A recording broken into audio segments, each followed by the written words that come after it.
एक छोटे से गांव में रामू नामक एक मेहनती किसान रहता था। उसके पास बहुत से खेत थे जिनमें वह दिन रात काम करता था। रामू का जीवन कठिन था, लेकिन वह कभी हार नहीं मानता था।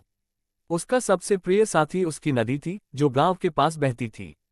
यह नदी रामू के खेतों को सिंचाई देती थी और उसकी मेहनत को संजीवनी की तरह साकार करती थी।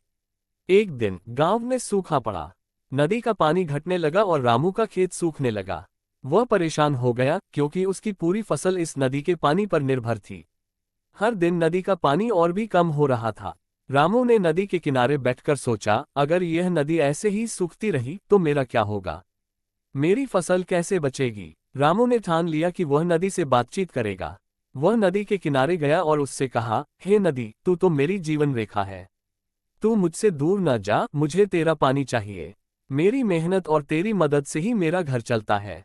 नदी को रामू की बातों का कोई उत्तर नहीं मिला, लेकिन वह उसकी परेशानी समझने लगी। तभी नदी में अचानक हलचल हुई और कुछ पानी बहने लगा। रामू की आंखों में आंसू थे, लेकिन उसे समझ में आ गया कि नदी भी उसकी तरह संघर्ष कर रही थी। फिर रामू ने सोचा, अगर नदी का पानी कम है तो मैं अपनी फसलों को बचाने के लिए और उपाय करूंगा।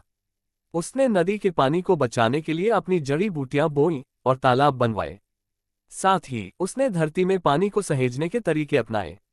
कुछ समय बाद नदी में फिर से पानी बढ़ने लगा।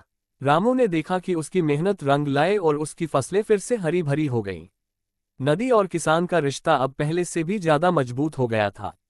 नदी ने उसे समझाया था कि किसी भी समस्या का समाधान सिर्फ संघर्ष और सहयोग में ही है। रामू ने भी सीखा कि जीवन में जो भी कठिनाई आए, उसे डटकर सामना करना चाहिए। अब रामू और उसकी नदी दोनों अपने संघर्ष में एक दूसरे के सहायक बन गए थे।